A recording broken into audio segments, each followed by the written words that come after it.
futur. Fransa Türkiye'den gelecek, Barkhudana gelecek, Barkhudana yapacak, Barkhudana yapacak. Selam Beydana Republik, gelecek hadi, gelecek bir çözsene Barkhudana. Selam.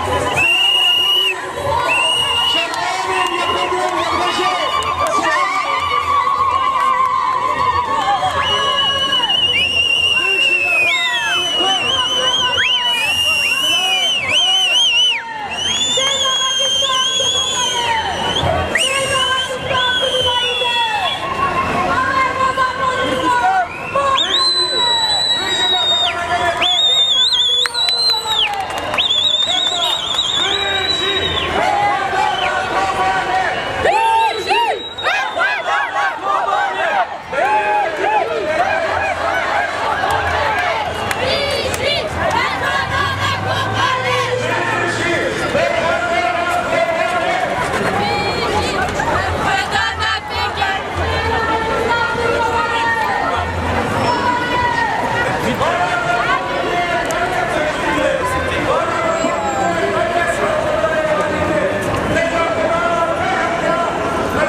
C'est aussi pour sauvegarder un modèle d'organisation de la société civile et politique basé sur une démocratie participative.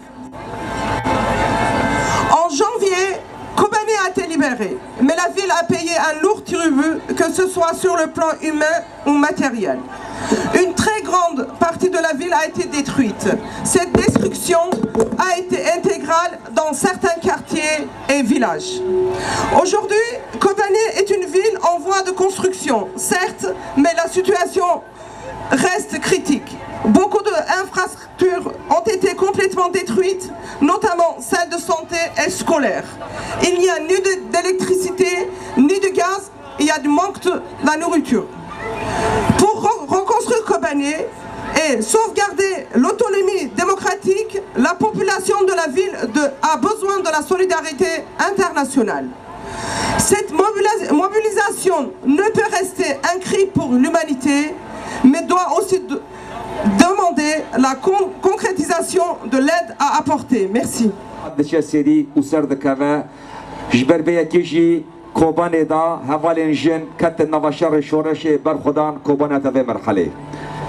Nous vous apportons aujourd'hui le salut des combattants kurdes, le salut des combattants de YPG qui ont lutté acharnement contre l'ennemi de l'humanité, contre Daesh, pour toute l'humanité.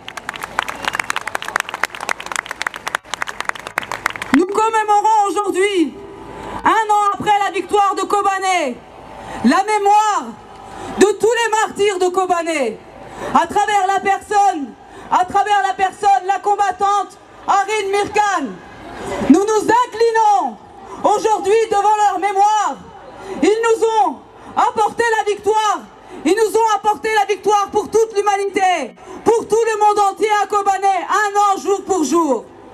Aujourd'hui, il est à nous, les femmes kurdes, les femmes turkmènes, les femmes d'Assyriaque, les femmes arméniennes, les femmes européennes et à toutes les femmes du monde, de nous approprier ce projet démocratique, ce projet anticapitaliste, ce projet antipatriarcat, ce projet anti-impérialiste qui est le plus grand danger pour les régimes dictatoriaux de la région, qui est le plus grand danger pour les forces capitalistes et impérialistes. Nous nous approprions ce projet.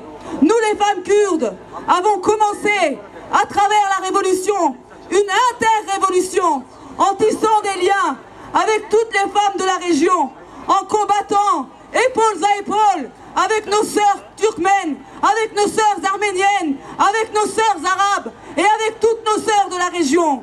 Nous combattons encore aujourd'hui avec les féministes européennes, les féministes du monde, contre l'ennemi de l'humanité qui perdra jusqu'à la fin de cette tragédie.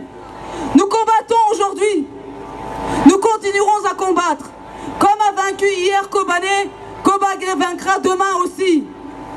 Je vais terminer mes propos en vous disant que le soleil ne se couchera jamais au Kurdistan aujourd'hui. Aujourd'hui, le soleil ne se couchera jamais. Le soleil vivra, la liberté vivra, la démocratie vivra. Merci. J'apporte les saluts fraternels des 2 coprésidents de mon parti, Parti de l'Union démocratique, Salah Muslim et Assia Abdallah, ainsi que les salutations de tous les combattantes et combattants qui ont remporté la victoire et ils ne nous ont pas déçus.